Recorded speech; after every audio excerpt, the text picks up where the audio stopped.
আসসালামু আলাইকুম। Welcome to Jannat's cooking cave. আজ আমি আপনাদের সাথে একটি মজাদার রেসিপি শেয়ার করতে চলেছি। চলুন দেরি না করে শুরু করা যাক। আমাদের প্রয়োজন হবে গোলমরিচ গুঁড়ো, রসুন কুচি, ময়দা, সসেজ, স্বাদমতো লবণ এবং পানি। প্রথমে একটি ব্যাটার তৈরি করে নেব, যার জন্য ময়দার মাঝে আমি দিয়ে দিচ্ছি গোলমরিচ গুঁড়ো,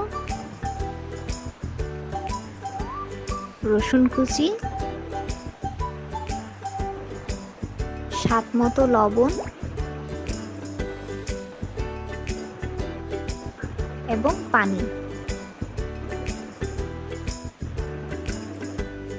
তারপর এটিকে মিশিয়ে নিব। এটির কনসিস্টেন্সি বেশি গাঢ়ও হবে না, আবার বেশি পাতলাও হবে না। এবার এটিকে একপাশে রেখে দ্বিতীয় ধাপে চলে যাচ্ছি। একটি পাউরুটির চারপাশটি কেটে ফেলে দিতে হবে। পাউরুটিটিকে বেলে নিতে হবে।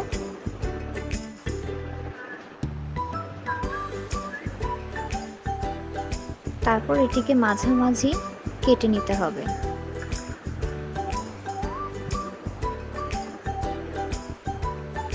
কেটে নেওয়ার পর একটি সসেজকে আমরা দুভাগে ভাগ করে নিতে পারি।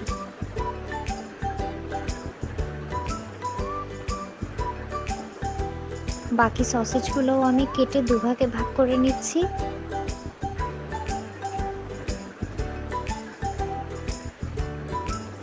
এখন হলো আমাদের ফাইনাল ধাপ। এখন আমরা এই সসেজটিকে পাউরুটির মাঝে মুড়িয়ে নিচ্ছি। এটিকে সিকিওর করার জন্য আমাদের ব্যাটার হতে সামান্য একটু ব্যাটার নিয়ে লাগিয়ে নিচ্ছি। তারপর এটিকে মুড়িয়ে নিব।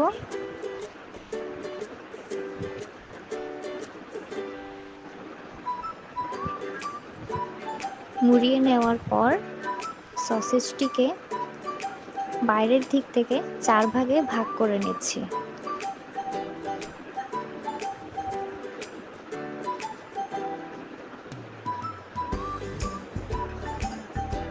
এই পর্যায়ে আমাদের প্রথমে তৈরিকৃত ব্যাটারটি কাজে লাগবে। এটিকে আমরা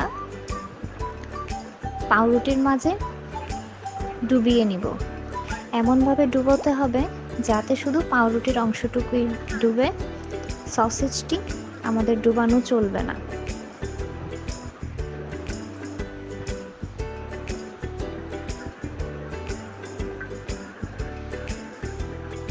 এটিকে আরও লোভনীয় করার জন্য আমরা এটিকে ব্রেড ক্রাম্বের মধ্যে মুড়িয়ে নিচ্ছি।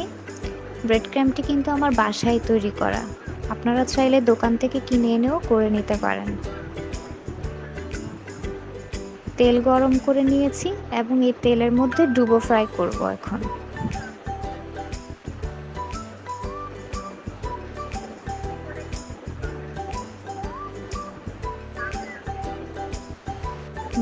ভেজে নিতে নিতে একটি খুব সুন্দর ঘ্রাণ তৈরি হবে এবং আমাদের সসেজটিও সুন্দর জেলিফিশ আকারে ধারণ করতে চলেছে।